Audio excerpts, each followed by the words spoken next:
In the finals of the King of the Ring 2015. It's been a while since we've seen one of these, but this was a very, very fun tournament. The tournament came down to Bad News Barrett going up against Adrian Neville. Neville, the new rookie coming right out of NXT.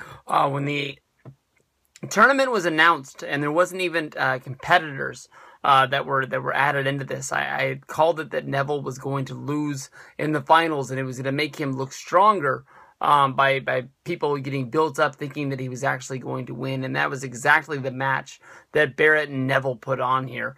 Early on in the match, Neville was able to bully, early on in the match, Barrett was able to bully Neville around, and Neville was able to fight back a few times. Neville was able to show out how strong he really is, even though he is a smaller guy.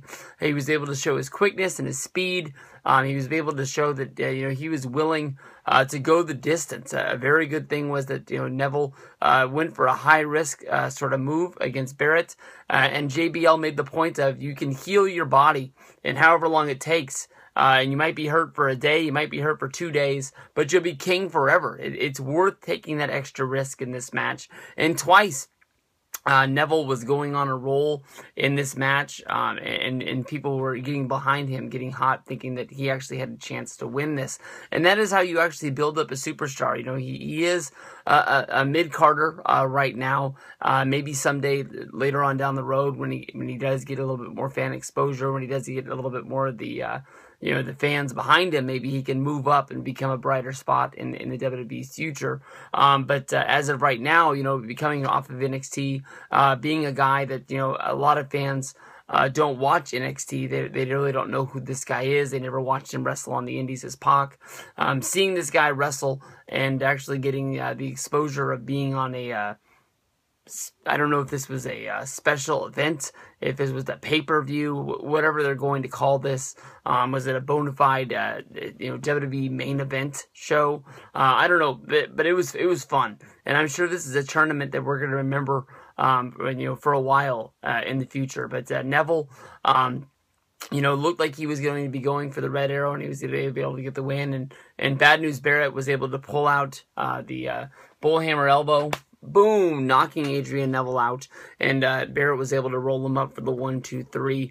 From there, we went to the King's coronation ceremony, where I thought we were going to get a bigger, longer speech from Barrett about becoming a bright spot in the WWE's future. Becoming the King of the Ring. Sometimes it really does pay off, and sometimes there's nothing to it. You can think of your last few Kings of the Rings with Brock Lesnar, Booker T, Sheamus.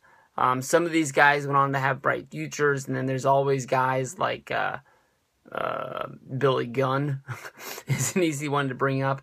I know that Edge went on to have a bright future, but I honestly don't believe that Edge winning the King of the Ring was that big of a deal. Honestly, when you go back to the 2001 King of the Ring, Edge winning the King of the Ring was more about breaking up Edge and Christian at that time, also building up the Shane McMahon versus Kurt Angle match that was going to be going on in there.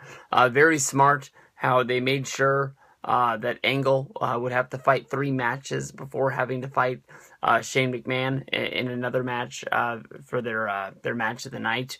Angle was booked twice because he wanted to be King of the Ring, and he also wanted to beat the piss out of Shane because Shane kept on getting in his face at the time.